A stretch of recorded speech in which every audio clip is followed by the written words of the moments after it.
Halo, selamat pagi, siang, sore, atau malam kepada teman-teman dan kepada kakak-kakak, abang-abang Aslab yang menonton video ini.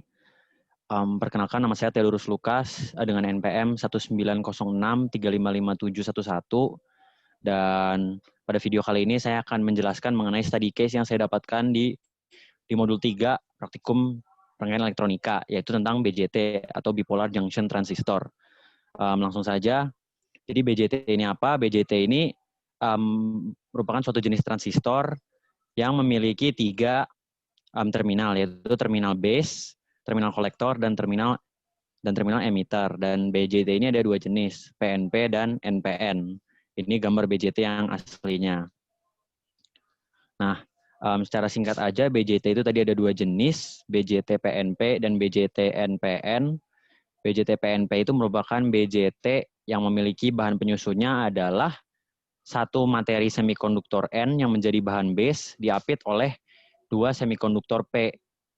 Nah, sementara NPN kebalikannya, satu semikonduktor P yang disambungkan ke base diapit oleh 2 semikonduktor N. Dan oleh karena itu ada kebalikan polaritas dari kedua jenis ini. Kalau misalnya yang jenis PNP, arus itu akan mengalir dari bagian emitter ke bagian kolektor. Nah, sementara kalau di bagian yang NPN, arus itu akan mengalir dari bagian kolektor ke bagian emitter. Seperti itu. Nah, ini adalah daerah kerja dari BJT. Jadi BJT memiliki daerah kerja yang nilainya itu tergantung pada arus dan tegangan pada terminal-terminalnya. Nah, bisa kita lihat di sini. Yang pertama ada daerah cut-off. Daerah cut-off ini, daerah di bawah sini, itu adalah daerah di mana arus pada base atau IB itu sama dengan 0. Dan pada daerah cut-off ini, transistor dalam keadaan off atau mati. Jadi transistor tidak bekerja. Nah, lalu selanjutnya ada daerah saturasi yang sebelah kiri sini atau daerah saturation. Daerah ini itu adalah daerah di mana arus pada kolektor atau IC itu dari 0 lalu naik meningkat sampai mencapai nilai arus maksimum. Nah, jadi dalam nilai saturasi ini transistor berpindah dari posisi off ke posisi on. Untuk cut off dan saturation ini, kedua daerah ini biasanya diaplikasikan atau digunakan dalam aplikasi BJT, yaitu untuk switching atau pemutusan dan penyambungan sinyal. Nah, lalu yang terakhir ada daerah aktif. Daerah aktif ini adalah daerah di mana transistor dalam posisi on, dan biasanya daerah ini itu digunakan untuk aplikasi yang lain dari transistor BJT, yaitu untuk penguatan sinyal atau amplifying. Nah, pengantarnya sekian saja. Mungkin kita langsung lanjut ke penjelasan study case-nya saja. Jadi study case-nya adalah ini. Buatlah rangkaian voltage divider bias seperti pada gambar 4 pada modul dengan menggunakan transistor seri 2907, 2N2907.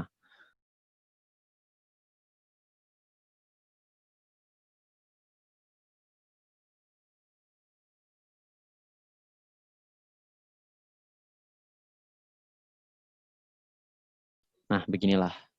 Nah, misalnya kita run nih. Perlu diperhatikan bahwa ini masih menggunakan yang 2N2222.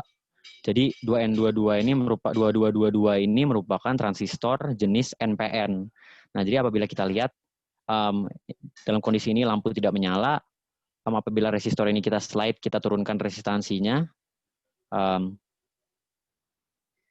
Maaf, saya lupa mengatur ininya. Lupa mengatur incrementnya. Incrementnya kita ubah jadi 5% ya. Nah, misalnya kita run lagi. Kita run lagi. Nah, ini kan dalam keadaan 100% belum menyala. Tapi kalau misalnya kita turunkan jadi misalnya berapa nih? 15%. Berarti kan 15 ohm. Nah, 15 ohm baru dia akan menyala. Dan kalau misalnya kita turunkan jadi 5 ohm, akan menyala dengan terang. Dan kalau misalnya 0 ohm atau tidak ada resistansinya, maka lampunya akan pecah. Nah, itu kalau misalnya dengan transistor NPN. Nah, kalau misalnya dengan transistor PNP, misalnya kita ganti di sini, 2N2097 yang diminta di study case-nya. Misal kita sambungkan. Nah, lalu kita jalankan kembali. Saya ulang dari 100 saja ya. Jalankan kembali. Nah, Dalam keadaan sini, misalnya kita turunkan tadi ke 15, nah bisa dilihat di sini tidak akan menyala nih. Mau sampai 0 juga lampunya tidak akan menyala. Dan kenapa hal ini bisa terjadi? Hal ini bisa terjadi karena transistor PNP dan transistor NPN itu polaritasnya saling berkebalikan. Apabila kita tadi menggunakan transistor NPN, maka arus positif mengalir dari kolektor ke emitter, dan itu sesuai dengan sifat dari transistor NPN tersebut. Nah, tapi apabila kita menggunakan transistor PNP ini 2N2907, maka seharusnya bisa kita lihat, mungkin saya zoom. Kalau saya zoom bisa dilihat tanda panahnya ini mengalir dari emitter ke kolektor. Nah, jadi itu menandakan bahwa seharusnya arus positif itu mengalir dari emitter ke kolektor, jadi mengalirnya dari bawah ke atas. Dan karena voltasenya itu positif sehingga mengalir dari atas ke bawah, maka lampu tidak dapat menyala. Maka ada beberapa solusi, sebenarnya ada 2 buah solusi di rangkaian ini yang bisa kita lakukan. Yang pertama adalah voltase pada sumber tegangan di atas ini kita ubah menjadi minus. Kita ubah menjadi nilai negatif. Karena kita ubah menjadi nilai negatif, maka arahnya akan menjadi berkebalikan. Sehingga apabila kita, saya ulang dari 100 lagi, 100 ohm lagi, bentar. Nah, sehingga apabila kita jalankan di sini, nah, ini kita geser, misalnya sampai 15% atau 10%. Nah, di 10% ini, lampu akan dapat menyala. Dan kalau misalnya kita ubah ke 0%, nah lampu akan pecah kembali. Seperti tadi, sama. Nah, ini adalah salah satu solusinya. Jadi tegangan sumbernya kita buat menjadi negatif. Tempatnya sama, kita buat menjadi negatif. Nah, tapi selain itu ada juga solusi lain. Solusi lainnya ialah kita tidak perlu mengubah sumber tegangannya, tetapi value-nya ini kita pindahkan. Jadi misalnya ini kita copy, ini kita cut, nah kita pindahkan ke bawah sini. Kalau misalnya kita pindahkan, kita pindahkan ke bawah sini.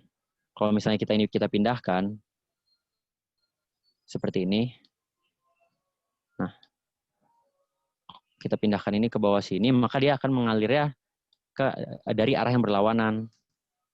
Sebentar ya, ground-nya saya pindahkan dulu ke bawah sini. Nah, solusi ini akan sama aja dengan solusi yang tadi sebelumnya yang kita ubah jadi negatif. Misalnya saya turunkan jadi, saya slide geser ke bawah jadi 10, nah lampunya akan juga menyala kan. Nah, jadi ada 2 solusi untuk menyelesaikan masalah ini. Dan itu terjadi karena polaritas yang berbeda antara transistor NPN dan PNP.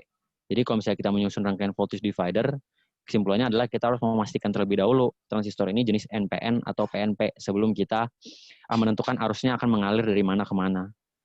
Sekian saja yang bisa saya sampaikan mengenai materi ini. Mungkin cukup sekian. Terima kasih atas perhatiannya dan semoga membantu. Terima kasih.